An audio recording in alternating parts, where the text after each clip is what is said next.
Kitty, look who's here! All our fans are out there! The covers were similar to what you see on this one here. This is also a Camco. This one is in the Bazooka lineup. This was actually a knife that kids could, they would use Bazooka bubblegum wrappers and a certain amount of money, and they could get this knife. As you notice, the celluloid handles are shrunk on this, and it's not too bad on this one, but you can see both ends have shrunk. Now, the one on the Camco that was here, you see how this one has shrunk? It has shrunk all the way around.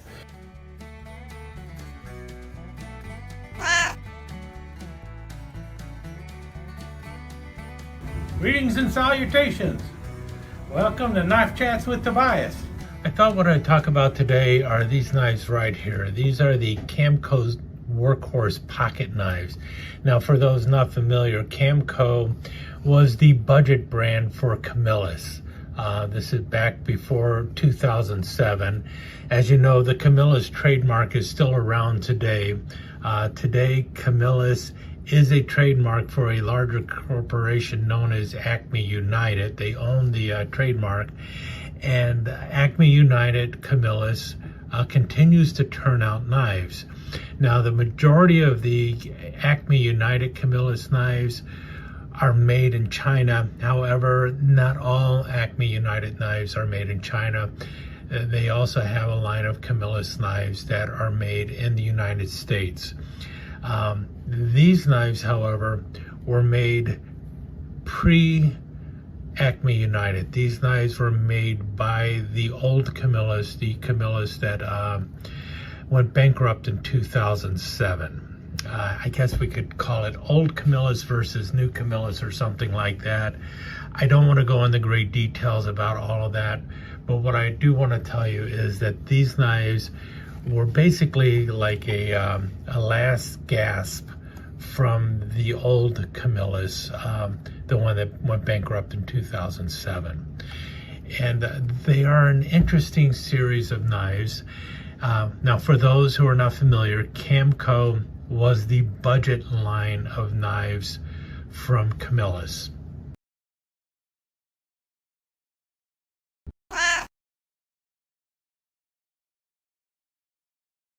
Greetings and salutations. Welcome to Knife Chats with Tobias. I probably should go back and check my notes, but I believe the Camco knives actually started somewhere around 1948, so it was after World War II, and they came out with a series of knives from Camco.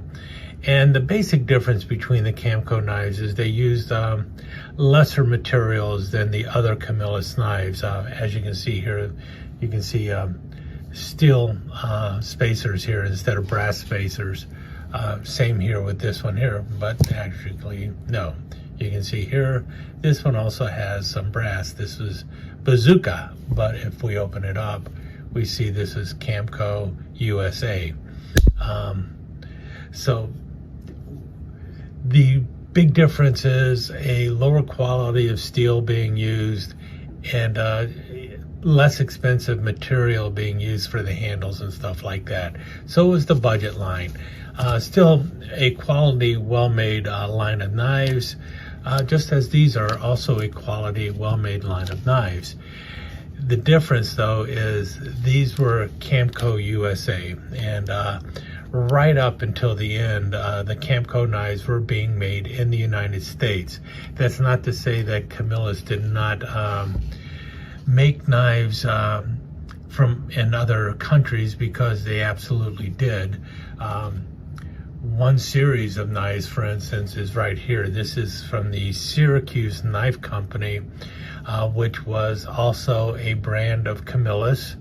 And these knives, as you can see from here, obviously they are a Swiss Army knockoff, but if we can make that out, a product of Poland.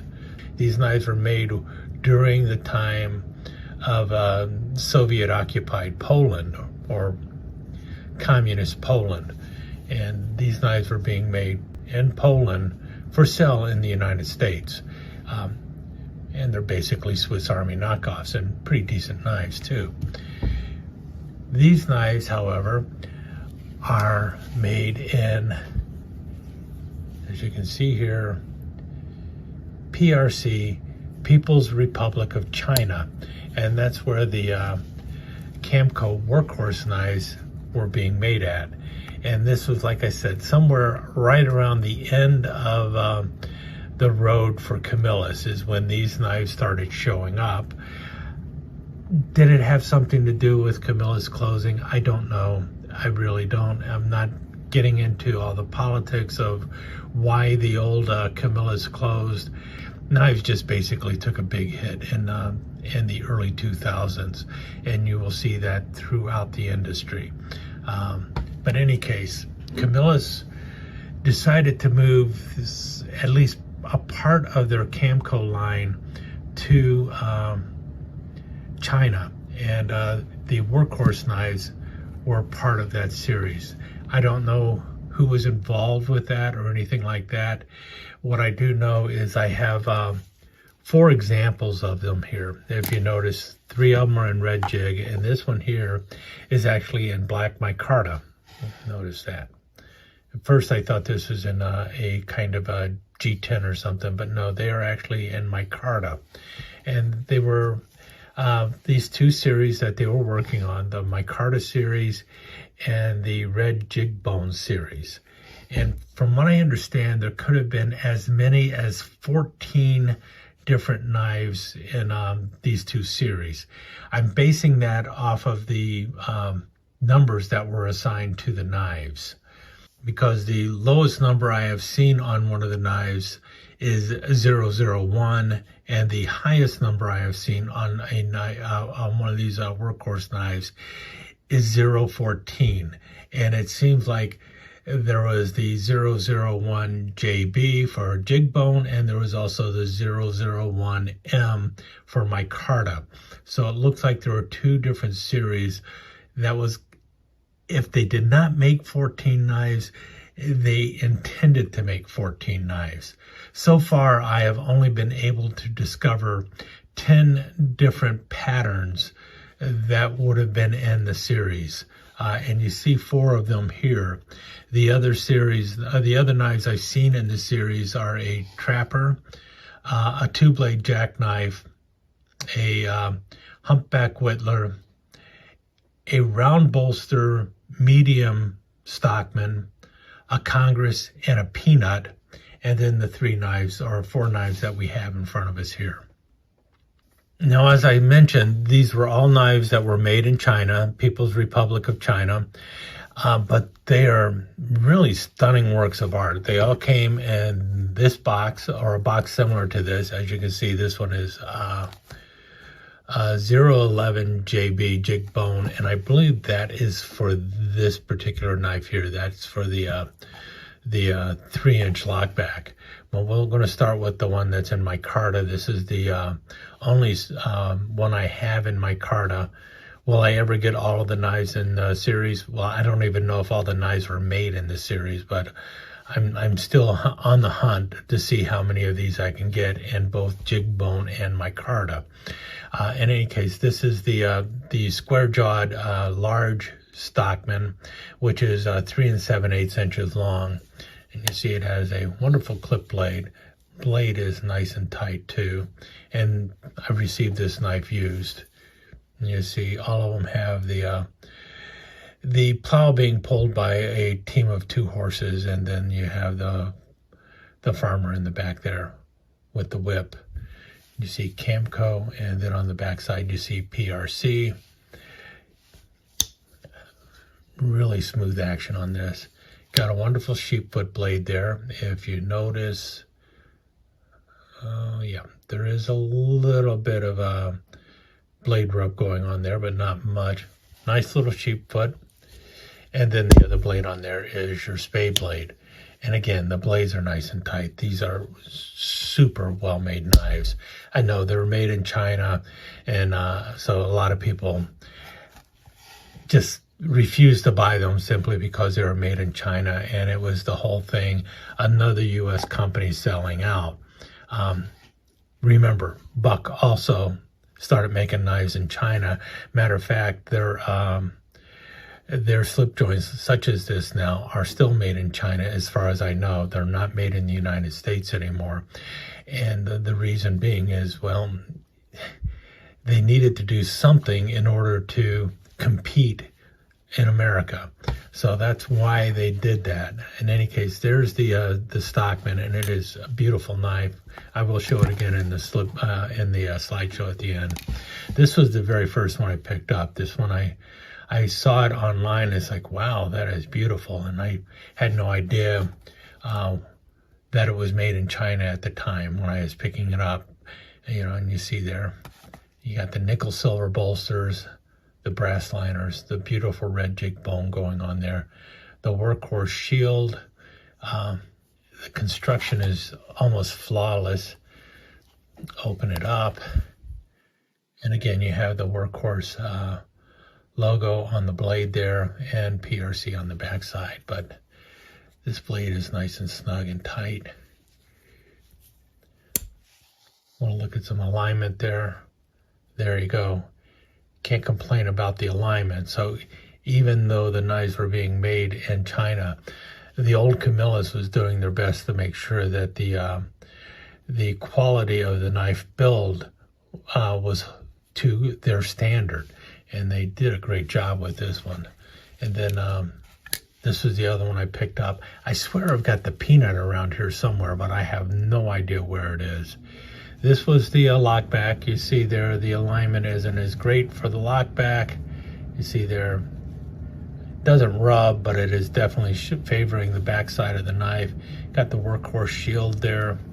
Blade opens nice and clean. Nice lockup on it. And very positive back lock going on there. And, you know, it's your 3-inch lockback, you know. I don't know if I'm wondering if some of the knives that I'm not being able to find are like the larger lockback, like a 4-inch or a 5-inch lockback. That would have been a great knife to have in this series. Wonderful drop point on that blade though. Just a really well-made knife, and action works great. The lock is strong, but not overly strong. You push down and it does give. And then the other one I recently found, this one I found secondary, as I did this one, and still in really good shape. And this is the Canoe. I did not even know a Canoe existed until I actually saw this one show up on eBay. And that's typically where I have been able to find what other knives are in the series, is basically looking on eBay and just doing online searches to try and find other Workhorse patterns out there. And again, you got the Workhorse shield, really good movement on there. There are no half stops on any of the blades on these things. You can see the lockup is pretty good. This one, I always have lousy luck with Canoes, it seems. This one has, man, I guess you could say it has some kind of wobble if you try real hard and try and feel for it, but it's really not there. Nice little bounce there. And then the other side, that blade is really tight. Got to clean it up really, but it is also very good. And obviously there's enough space between there that you're not going to get any kind of blade rub, and it opens straight out, so it's really good. Beautiful Canoe, and you can see the gorgeous red jig bone in there. These knives were just fantastic. I'm continuing to look for them. I'm more interested in the red jig bone than the black micarta, but it's one of those things, because of the quality of the knife, partly, but also just because of the history of these being some of the last knives that the old Camillus made. Kind of makes me want to pick them up. And a lot of other people, I remember reading articles of people saying, well, what knives are there? What knives are there in the series? And different folks on some of the Camillus news groups and everything saying, well, they're supposed to be X number, but I don't think they made them all because the company went out of business before they finished making them, and it did not look like Acme United was going to pick them up because Acme United was going in a different direction with its pocket knives, or with the Camillus trademark. So chances are these were some of the last Camcos made by old Camillus, and they really did a great job on them. I get it, they were not made in the United States, they were made in China, but in many ways, I think that might have been the right move for them to make. They just made that move a little too late, and that if they would have made the move to get the Camco line into China a little earlier, or somewhere offshore where they could have made them for less money than in the United States, the company might have been able to survive the hard times of the the early 2000s. Who knows? I don't know. In any case, today these knives are getting more and more difficult to find. I'm always looking for them. It's one of those things that it's one of those computer searches I have for, like eBay. One of my searches, like Camco Workhorse knife, to see what shows up and everything. But so often people are just asking ridiculous prices for the knife, and as much as I like them, and as well as they are made, I do not think these are the knives that are commanding, like the some people are asking as high as like $50-$60 for these knives, and they're not worth it. I really don't think so. It's kind of like these are going to turn into like the Parker Japan knives, where people ask way more money for them than they're actually worth. So what I usually end up doing is, when I find one that is out there with a low open bid, I will take a shot at it and see if I can get it for a price that I want to pay for it. Any case, thought I'd share the ones I do have so far with you, and well, if I can get any more, I'll let you know. In the meantime, stick around for some slides, and I'll talk to you again soon.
let me take just a second to thank you once again for dropping by and spending a few minutes here at Knife Chats with Tobias. I really do appreciate it, and I do appreciate any comments that you leave. So please remember to give me that thumbs up, and also don't forget to subscribe and ring that notification bell so you'll know when the next episode is up and running. Thanks again for dropping by. Really do appreciate your time here.